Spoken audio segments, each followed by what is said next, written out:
Evening. അപ്പോൾ നമുക്കിന്ന് ഈവനിങ്ങിന് വേണ്ടിയിട്ടുള്ള കാപ്പി ഉണ്ടാക്കിയല്ലോ.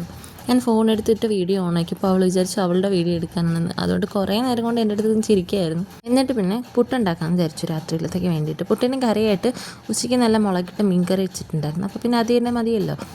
അങ്ങനെ പിന്നെ അരിപ്പുട്ടുണ്ടാക്കാൻ വേണ്ടിയിട്ട് മാവ് എടുത്തിട്ട് വെള്ളം ഒഴിച്ച് കുതിരാൻ വേണ്ടി മാറ്റി വെച്ചിട്ട് ഞാൻ നേരെ തേങ്ങ ഇരവാൻ പോയി. ഇപ്പോൾ വെക്കേഷൻ ടൈം ആയതുകൊണ്ട് എൻ്റെ കുഞ്ഞിൻ്റെ മോൾ ഇവിടെ ഉണ്ട്. അപ്പോൾ അതുകൊണ്ട് അവളാണിപ്പോൾ വാവയെ നോക്കാറ് കൂടുതലായിട്ട്. അതുകൊണ്ട് തന്നെ ഡിസ്റ്റർബൻസ് ഒന്നും ഇല്ലാതെ എനിക്ക് കുക്ക് ചെയ്യാൻ പറ്റുമെങ്കിലും വീഡിയോ എടുക്കുന്ന പരിപാടിയൊന്നും ഇപ്പോൾ നടക്കാറില്ല. എന്തോ സമയം കിട്ടാത്ത പോലെ ഒരു തോന്നൽ. അപ്പോഴേക്കും പുട്ടിൻ്റെ മാവ് കുതിർന്നിട്ടുണ്ടായിരുന്നു. എന്നിട്ട് പിന്നെ നല്ല പുട്ടൊക്കെ ഉണ്ടാക്കി മീൻകറിയും കൂടെ ഒന്നുകൂടി നന്നായിട്ട് ചൂടാക്കി എടുത്തു. അതാകുമ്പോഴത്തേക്ക് പിന്നെ കഴിക്കാൻ കുറച്ചുകൂടി ടേസ്റ്റ് കൂടുമല്ലോ. ചൂടായിട്ട് കഴിക്കുമ്പോഴല്ലേ ഇതിൻ്റെ ടേസ്റ്റ് കൂടുതൽ. പിന്നെ ചേട്ടൻ ജിമ്മിൽ പോകുന്നതുകൊണ്ട് എപ്പോഴും ഇവിടെ മുട്ട വിൽക്കാറുണ്ട്, അതും എടുത്തു. അങ്ങനെ പിന്നെ അതൊക്കെ കൂട്ടി ഞങ്ങളെല്ലാവരും ഫുഡൊക്കെ ഇരുന്ന് കഴിച്ചിട്ട് ഈവനിങ് ചേട്ടൻ വന്നപ്പോൾ ഓറഞ്ച് കളർ തണ്ണിമത്തൻ കൊണ്ടുവന്നു. പിന്നെ അതിൽ നിന്നും കൂടി ഒരു കുഞ്ഞ് പീസ് എടുത്ത് വെച്ചു. അപ്പോൾ ഇന്ന് ഇത്രയേ ഉള്ളൂ. Tata bye bye, see U.